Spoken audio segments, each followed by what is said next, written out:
దారి దోపిడీకి పాల్పడ్డ ముగ్గురు దొంగలను అరెస్టు చేసినట్లు జగిత్యాల జిల్లా డీఎస్పీ రఘుచంద్ర తెలిపారు. శనివారం అర్ధరాత్రి జగిత్యాల పట్టణ శివారులోని గాంధీనగర్ వద్ద మంచిర్యాల జిల్లాకు చెందిన డీసీఎం వ్యాన్ డ్రైవర్ శనివారం అర్ధరాత్రి జగిత్యాల శివారులో గాంధీనగర్ వద్ద డీసీఎం వ్యాన్ పార్కు చేశాడు. అతని వద్దకు బైక్ పై వచ్చిన ముగ్గురు యువకులు బాధితుడిని గాయపరిచి 22,000 నగదుతో పాటు సెల్ ఫోన్ ఎత్తుకెళ్లారు. బాధితుడి ఫిర్యాదు మేరకు దర్యాప్తు చేపట్టిన పోలీసులు 24 గంటలు గడవక ముందే ఇద్దరు నిందితులను వారికి సహకరించిన మరో మైనర్ బాలుడిని పట్టుకున్నారు.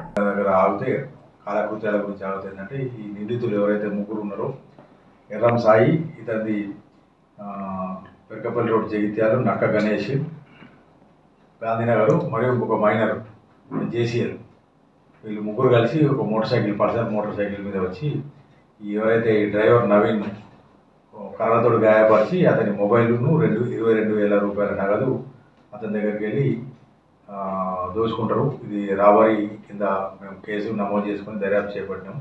ఇందులో జగిత్యాల టౌన్ ఇన్స్పెక్టర్ కరుణాకర్ మరియు పీసీలు Vijender blue coats, Jeevan ID party and Mallesh ID party, వీళ్ళందరూ కూడా ఏంటంటే ఇమ్మీడియట్ ఆ నిందితుల గురించి గాలించి సీసీ కెమెరాల సహాయంతో వితిన్ 24 అవర్స్లో కూడా ఈ నిందితులను పట్టుకొని వాళ్ళ దగ్గర నుంచి నేరానికి ఉపయోగించిన మోటార్ సైకిల్, తర్వాత మొబైలు, తర్వాత 22,000 రూపాయల నగదు ఇంటాక్ట్గా స్వాధీనం చేసుకోవడం జరిగింది.